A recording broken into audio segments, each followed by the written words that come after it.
Alam semesta begitu indah, menggetarkan, bersahabat, dan sangat spiritual.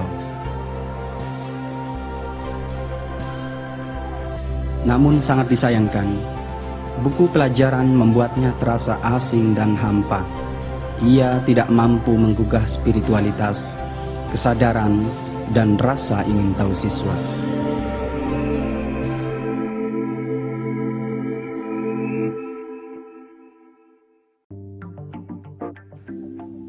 Buku pelajaran menjadi salah satu media penting yang dapat membantu mewujudkan pendidikan yang berkualitas. Buku ini luar biasa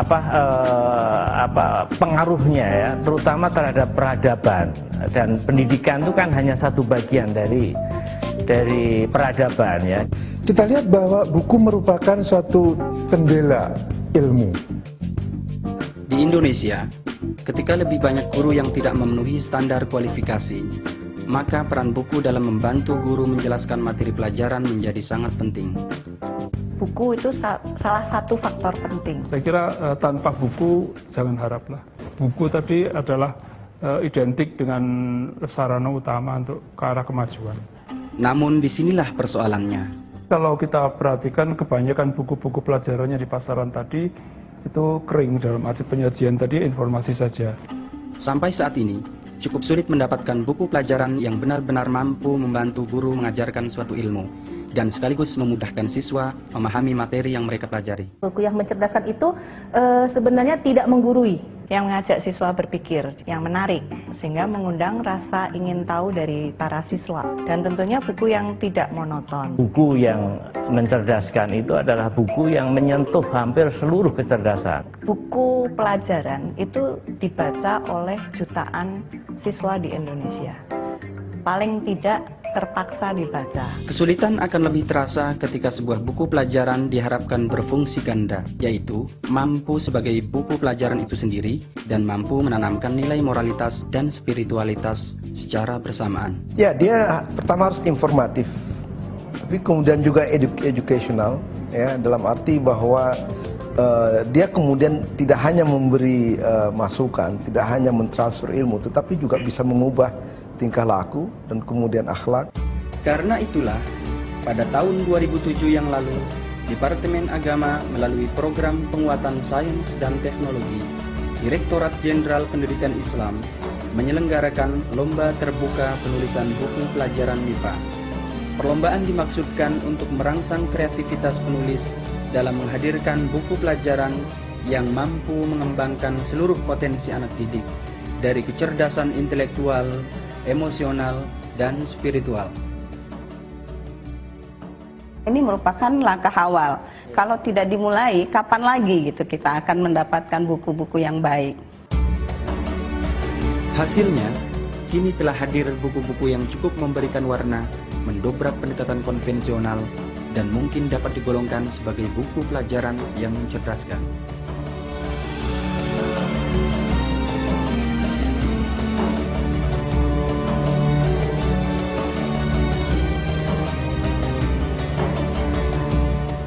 Pada awalnya dimenangkan karena memang dari awal kita sudah melihat bahwa dia itu mempunyai cara penyajian yang berbeda dari buku biasanya.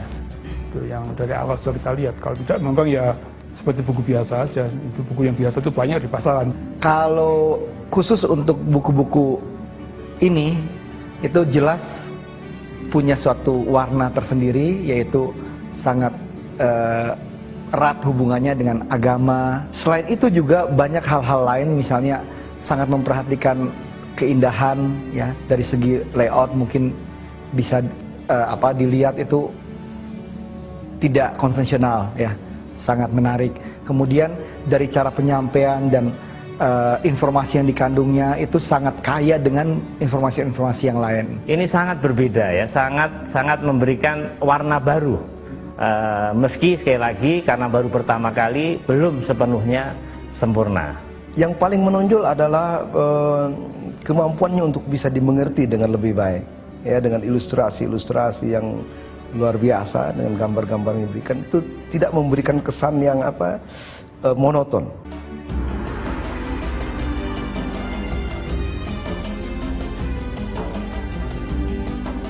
matematika itu adalah sesuatu yang bisa dilakukan oleh siswa dan tidak hanya tersimpan di otak guru atau di buku-buku di perpustakaan. Itu yang menjadi filosofi saya menulis buku ini.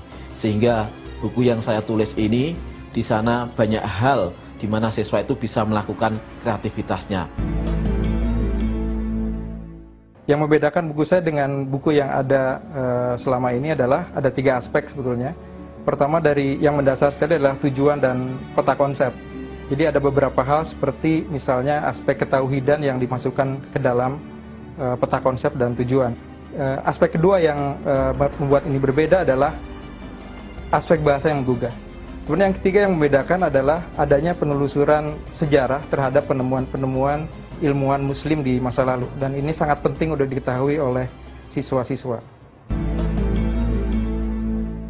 Buku saya itu selalu diawali dengan ayat-ayat Al-Quran yang itu ada kaitannya dengan materi buku itu. Mengungkapkan aspek dari masa lalu, kekinian, dan yang akan datang. Buku yang saya tulis bersama rekan saya, Pipit Fitriana, itu buku yang benar-benar ingin dekat dengan remaja. Kami menggabungkan antara sebuah buku yang tadinya monoton dengan grafik-grafik atau warna-warna yang terbatas. Kami mencoba mendobrak itu semua.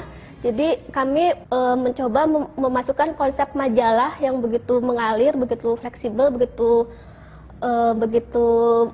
berwarna lah dalam suatu buku, dalam sebuah buku yang isinya itu ilmiah. Dan hasilnya?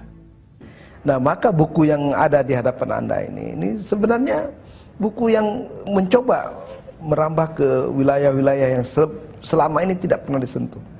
Wilayah emosional, spiritual, ya kan, kultural, ya barangkali, kemudian emosional dan sebagainya. Dan ini akan memperkaya dan mempercepat, saya kira, tercapainya tujuan pendidikan, yaitu mengaktualkan semua potensi yang dimiliki oleh seorang anak.